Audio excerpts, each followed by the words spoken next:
Welcome to CS 1401 Video Lecture 3.1, and in this video I'll be talking about decomposition.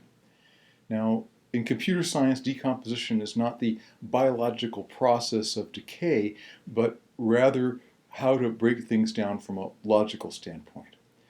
Last week we looked at abstraction, which is the idea of generalizing from specific instances.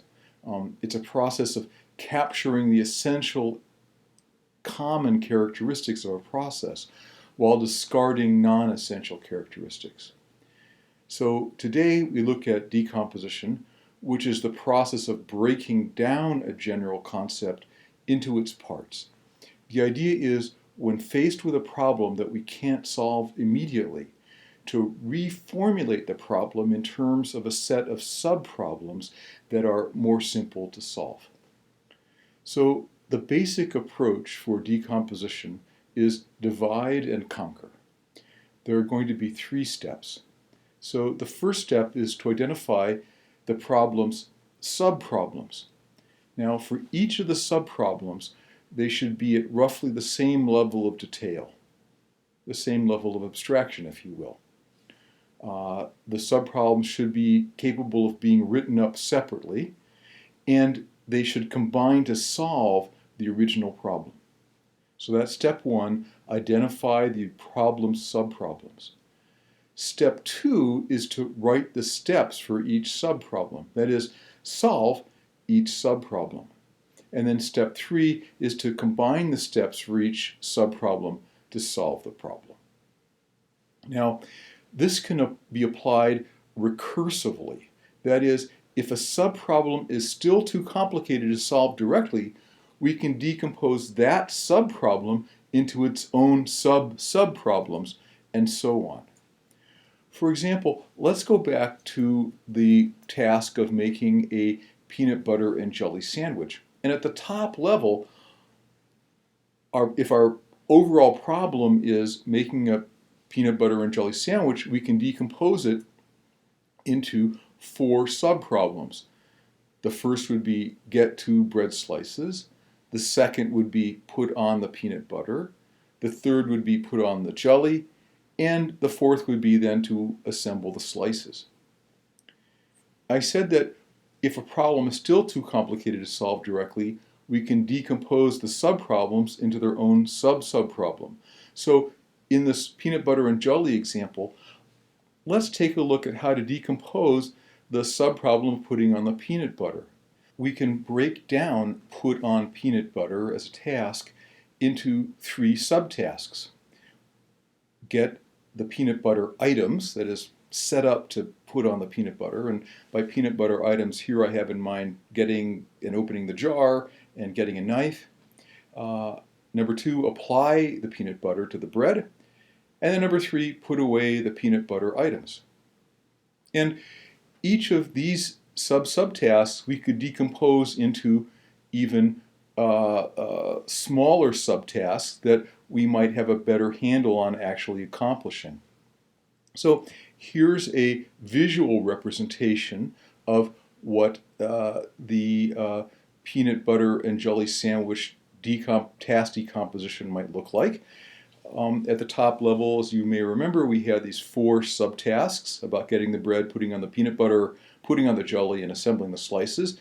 And then we broke down putting on peanut butter into get the peanut butter items, apply the peanut butter, and put away the peanut butter items. As I mentioned, we could break down each of those into subtasks, such as get the jar of peanut butter, open the jar, get the knife, for get peanut butter items.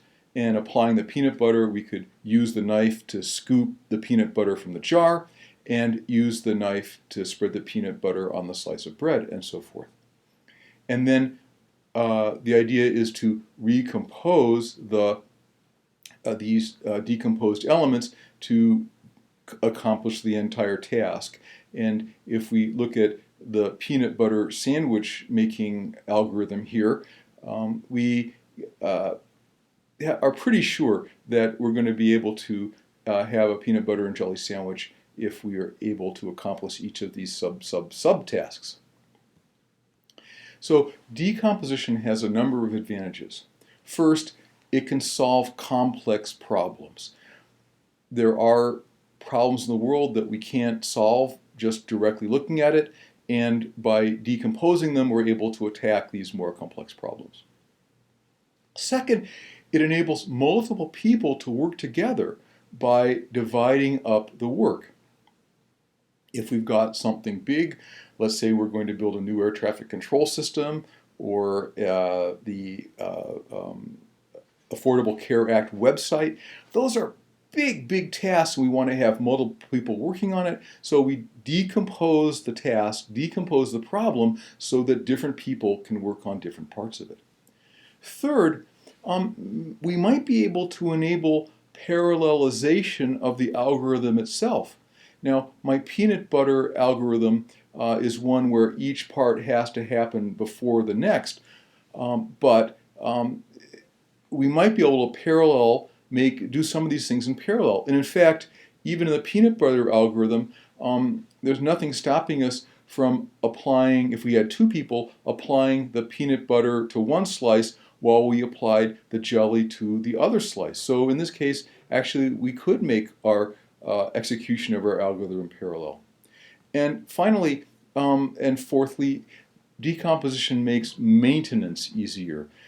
That is, if you have a system and you need to change a part, it's better to be able to change a small subpart than to have to change the whole thing. Or if something goes wrong in the system, we can track down where the problem is. Now, that's not to say that decomposition is without problems. It does have some disadvantages.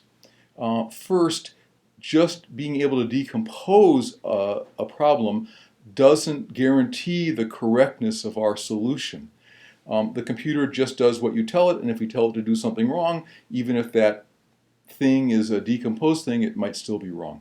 And the computer will get the wrong answer, and we won't get the result we want. Second, sometimes decomposition requires simplification of the overall problem. In that sense, we may not be solving the original problem, we're solving a simpler task, and we're hoping that that's enough. And the third problem is that we're going to have to connect the parts back up, and that's not always easy. So here's another example that's perhaps a little more computer-oriented, and that's determining a payroll. And here's a chart of that decomposition. So our overall problem or task is to determine the payroll, and we can break that down into two subproblems. Get the employee's pay values, that is how much that employee earns, and then we'll process one employee, and we'll repeatedly do the process one employee, but from terms of problem solving, we can break that down as a single element. So to do that, for instance, we're going to calculate their net pay, and we'll get their employee pay values by finding out how many hours they worked and so forth. So, and we can break down those sub-problems into sub-problems and so forth. So that's sort of an example of a more data processing oriented thing we might do with a computer, and it gives us a little bit of an insight into what a sort of commercial algorithm might look like. Well, that's decomposition. In the next talk on video, I'm going to start to chat with you about how to recompose these decomposed parts into a whole. So I'll see you shortly to talk about recomposition.